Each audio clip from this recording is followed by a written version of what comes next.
13장 8절에서 19절입니다. 13장 8절에서 19절 7절로부터 봅시다. 7절에서부터 19절까지 보겠습니다. 히브리서 13장 7절에서 19절 한 절씩 교독합니다. 하나님의 말씀을 너희에게 일러주고 너희를 인도하던 자들을 생각하며 그들의 행실의 결말을 주의하여 보고 그들의 믿음을 본받으라.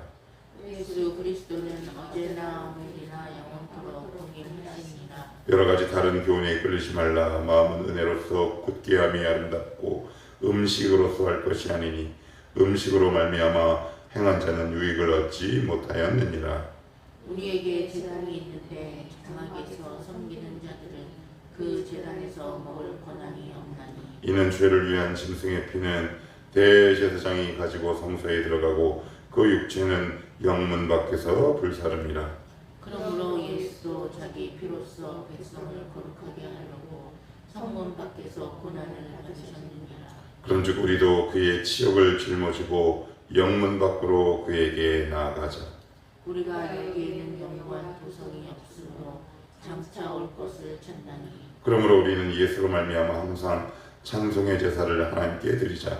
이는 그 이름을 증언하는 입술의 열매니라. 오직 선을 행함과 서로 나누어주기를 잊지 말라. 하나님은 이 같은 제사를 기뻐하시느니라. 너희를 인도하는 자들에게 순종하고 복종하라. 그들은 너희 영혼을 위하여 경성하기를 자신들이 청산할 자인 것 같이 하느니라. 그들로 하여금 즐거움으로 이것을 하게 하고 근심으로 하게 하지 말라. 그렇지 않으면 너희에게 유익이 없느니라. 우리를 위하여 기도하라. 우리가 모든 일에 선하게 행하려 하므로 우리에게 선한 양심이 있는 줄을 확신하노니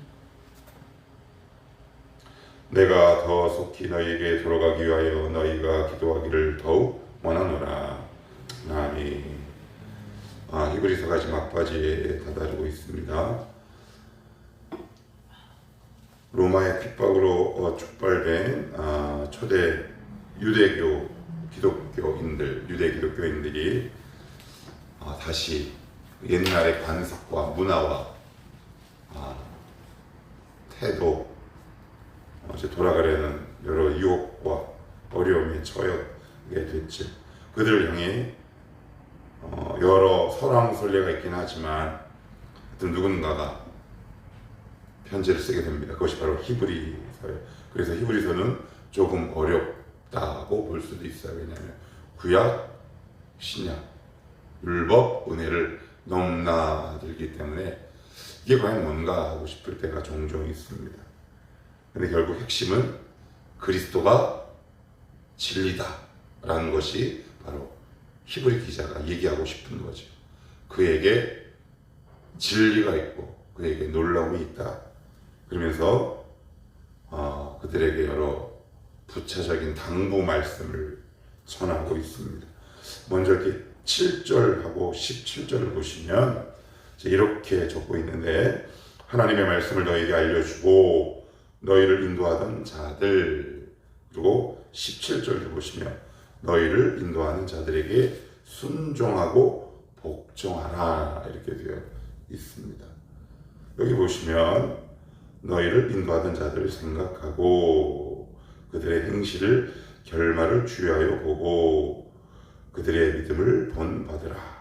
그리고 17절은 순종하고 복종하라 이렇게 되어 있습니다. 인도자는 물론 하나님의 말씀을 잘 분별해야 하고 영생에 관한 확실한 소망이 있어야 합니다. 그러니까 영적 리더십이라는 것은 함부로 세울 수 없는 것인 동시에 그들에게는 이런 확실한 태도와 은사도 있어야 한다라고 얘기하고 거기서 더 나아가 이렇게 얘기합니다. 너희를 인도하는 자들에게 순종하라 라고 얘기해요. 그 다음에 또 어떤 단어가 나옵니까? 17절에 복종하라 라고 나옵니다. 자, 이제 인도자가 이렇게 권면을 합니다. 자, 집사님 아니면 아무개야 이렇게 이것도 그럴 수 있어요. 그런데 교회는 목사에 의해서 지어져 가지 않아요. 목회자가 아무리 누군가에게 권면을 하면 뭐합니까? 성도들이 꿈쩍도 안 하는데. 그래서 교회는 좋은 목회자도 필요하지만 좋은 성도도 필요합니다. 되게 중요합니다. 좋은 목사를 찾으려고 하는 사람은 많은데 좋은 성도가 되기 위해 노력하는 성도는 그다음 많지 않습니다. 여러분이 좋은 성도가 되어주십시오. 좋은 성도가 그리고 좋은 목회자가 연합하는 것이 좋은 교회를 이루는 비결입니다. 아예 그래도 좋은 목사가 있어야죠. 예를 한번 들어봅시다. 이스라엘 백성이 좋은 목회자가 없어서 가나안 땅에 못 들어갔습니까? 아니면 좋은 성도가 되지 못해서 못 들어갔습니까? 좋은 성도가 되지 않았기 때문에 못 들어갔습니다. 모세와 여호수아만큼 훌륭한 지도자가 어디 있습니까? 아니, 모세만큼 훌륭한 지도자가 어디 있습니까? 그때 모세의 시종자가 누구였습니까? 여호수아 아닙니까? 그런데 그런 좋은 지도자를 데리고도 가나안 땅에 들어가지 못했다는 것은 의미하고 시사하는 바가 큽니다. 그래서 좋은 교회는 목회자가 이렇게 권면을 하죠. 이렇게 합시다. 그리고 때로는 개인적으로, 때로는 주일 예배, 설교를 통해 하나님의 말씀을 권면할 때 그것이 하나님의 말씀이가 분별하여 맞다고 하면 그 말씀에 순종하고 복종하는 것. 개인적으로 순종하고 복종하는 것을 이야기하는 것이 결코 아닙니다. 그러기 위해서는 좋은 성도가 되어야 하지만 실력 있는 성도도 필요합니다. 왜요? 저 목회자가 하는 말이 하나님의 말씀인지 분별할 수 있어야 하기 때문에 그렇습니다. 여러분들 맹신하시면 안 됩니다. 그래서 여러분들도 성경을 꾸준히 읽고 묵상하고 여러분의 실력을 키우심으로 지금 저 영적 리더십이 얘기하는 것이 하나님의 권위와 성경 안에 있는 말씀인가 라고 분별하고 구분할 수 있는 지혜가 필요하죠. 그러니까 실력 있는 성도 그리고 좋은 성도, 실력 있는 목사, 좋은 목사, 이 두 가지가 결합할 때 그 공동체가 건강하게 됩니다. 그래서 저도 평신도 때를 이렇게 생각해 보면 좋은 목사를 끊임없이 찾아다녔던 것 같아요. 물론 그 참 중요하죠. 그런데 그러니까 주위에 이렇게 보면 좋은 성도가 되기 위해서 노력했다. 물론 근데 그렇게 많지는 않은 것 같다 싶습니다. 그래서 우리 교회는 좋은 목사가 되어 주십시오라고 이야기하기 전에 여러분들이 좋은 성도가 되어 주십시오. 실력 있는 성도가 되어 주십시오. 저도 좋은 목사, 실력 있는 목사가 될 수 있도록 최선을 다하겠습니다. 그래서 이 둘이 만나야 건강 공동체가 되지 않겠습니까? 아니 좋은 아버지만 있으면 뭐합니까? 좋은 엄마만 있으면 뭐합니까? 좋은 엄마, 좋은 아빠, 그리고 좋은 딸, 좋은 자녀, 이것이 가족을 이루는 좋은 구성원 아니겠습니까? 그래서 지금 그렇게 성경은 우리에게 권면하고 있다. 두 번째는요, 9절 이렇게 얘기합니다. 여러 가지 다른 교훈에 끌리지 말라. 마음은 은혜로서 굳게 하며 아름답고 음식으로서 할 것이 아니니 음식으로 말미암아 행한 자는 유익을 얻지 못하였느니라. 그게 무슨 말인지 좀 어렵죠? 음식이 무슨 얘기야? 먹는 음식이 아니라 레위기에 나오는 음식을 먹는 규례를 얘기하는 거예요. 손을 씻고 먹어야 한다. 그리고 되새김질 하는 거, 뭐 이런 음식에 관한 규례들이 레위기에 쫙 나오는 거예요. 그러니까 지금 히브리 기자는 무슨 말을 하고 싶냐면 인간의 마음을 변화시킨 것은 하나님의 은혜밖에 없다. 율법이 아니다. 라고 이야기하고 있는 거예요. 정말 그래요. 인간의 마음은 형식에 의해서 변화되지 않아요. 규례에 의해서 변화되지 않는다고요. 오직 뭐에 의해서? 하나님의 은혜에 의해서. 여기 나오는 단어 마음은 은혜로서 굳게 하다라는 말이 이게 무슨 얘기냐면 건강하게 되다, 탄탄하게 되다라는 거예요. 변화되다라는 뜻을 담고 있어요. 그러니까 사람의 마음은 오직 하나님의 은혜로만 변화됩니다. 그러니까 우리의 잔소리로 변화되지 않아요.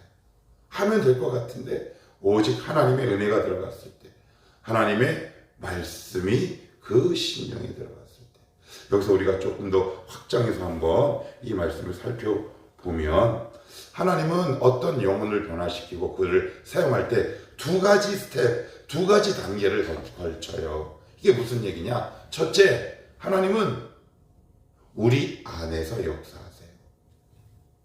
두 번째, 우리를 통해서 일하세요. 이게 무슨 말일까? 제가 좀 더 예를 들어볼게요. 모세는 120살 살잖아요. 근데 80년은 어떤 기간이었냐면 모세 안에서 역사하신 기간이에요. 모세 안에서 그를 태워야 할 것들, 없애버려야 할 것들, 교만, 자존심. 그래서 하나님은 그 안에서 역사하시고, 그리고 80세부터 120살은 모세를 통해서 역사하셨어요. 모세를 통해서 누구를 구원하셨어요? 백성을 구원하게 하잖아요. 80세까지 누구를 구원했다라는 게 나옵니까? 안 나오죠. 그 무슨 얘기예요? 모세 안에서, 모세를 연단하시면서 모세 안에서 역사하신 거예요. 우리가 이렇게 기도하잖아요. 하나님, 저를 사용하여 주시옵소서, 저를 통해 역사하시옵소서 라고 기도하잖아요. 순서가 잘못됐어요. 하나님은 이렇게 먼저 역사하세요. 여러분 안에서 역사하세요. 그러니까 이 말은 다른 말인즉슨 연단을 한다라는 의미입니다. 제가 이 글을 읽고 제 무릎을 탁 하고 쳤어요. 맞다.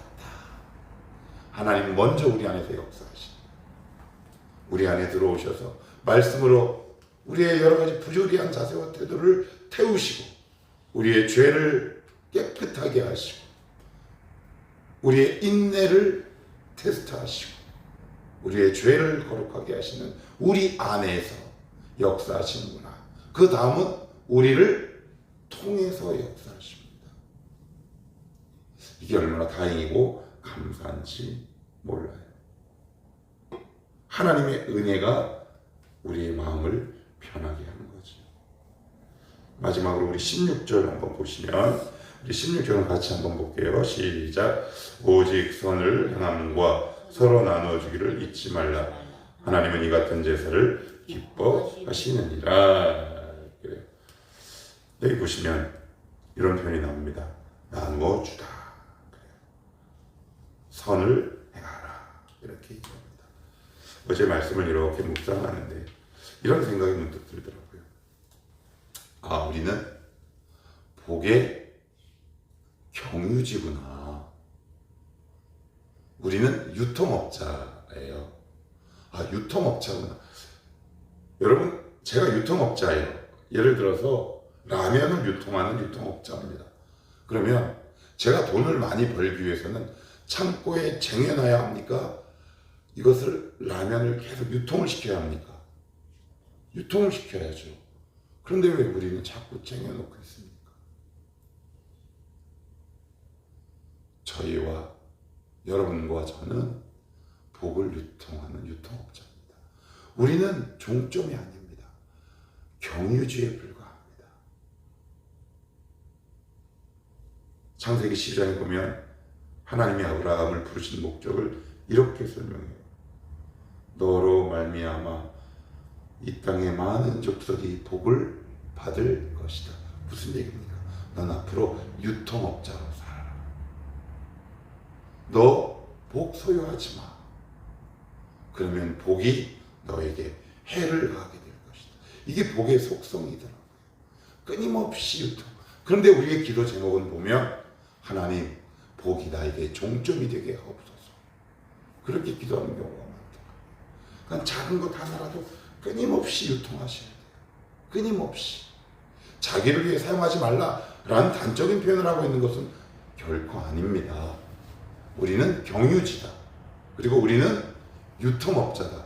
무슨 유통업자? 복의 유통업자입니다. 하나님, 오늘도 이 유통업자로 저를 사용하여 주시옵소서. 가끔가다가 동영상을 보면 인터넷에 이런 표현이 나옵니다. 고인물. 고인물에 여름 되면 모기, 유충이 그 안에 알을 잔뜩 가지요. 그러니까 물은 끊임없이 흐를 때 생명을 가지고 있어요. 물질은 끊임없이 흐를 때 힘을 갖습니다. 복은 끊임없이 흐를 때 거기에 생명이 있습니다. 고이면 썩습니다. 재물이 그렇고요. 명예도 그렇고요. 그래서 이런 말 있잖아요.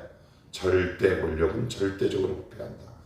권력이 유통되지 않은 것 있잖아요. 머물고 있는 거잖아요. 그러니까 사물의 이치가 그래요. 하나님께서 이 땅을 창조하신 섭리가 그렇습니다. 우리도 흘러야 하고요. 복도 흘러야 하고요. 명예도 흘러야 하고요. 물질도 흘러야 합니다. 그래서 저와 여러분들은 이렇게 기도하게 되기를 원합니다. 하나님, 저를 통해 복을 유통하여 주시옵소서. 제가 경유지가 되게 하옵소서. 종점이 되지 않게 하옵소서. 더 나아가 이렇게도 기도합시다. 우리 자녀들도 복을 유통하는 자가 되게 하옵소서. 이렇게 사는 게 얼마나 멋져요. 16절 오직 선을 행함과 서로 나누어 주기를 잊지 말라. 마지막 이렇게 적죠. 하나님은 이 같은 제사를 기뻐하시느니라. 그래요. 모으는 것보다 나누는 걸 기뻐하신답니다. 하나님이 기뻐하시면 게임 끝난 거 아닌가요? 하나님이 화하고 호탕하게 웃으시면 우리 인생 끝난 거 아닌가요? 하나님이 우리 보고 빙그레 미소 지으시면 우리들의 인생 끝난 거 아닌가요? 이렇게 살아내십시다. 하나님을 기쁘시게 해드리는 삶, 복을 유통하는 거룩하고 신령한 유통업자, 그것이 바로 성도다. 성경은 이렇게 증언합니다. 이렇게 우리의 삶을 살아내시기를 주님의 이름으로 축복합니다.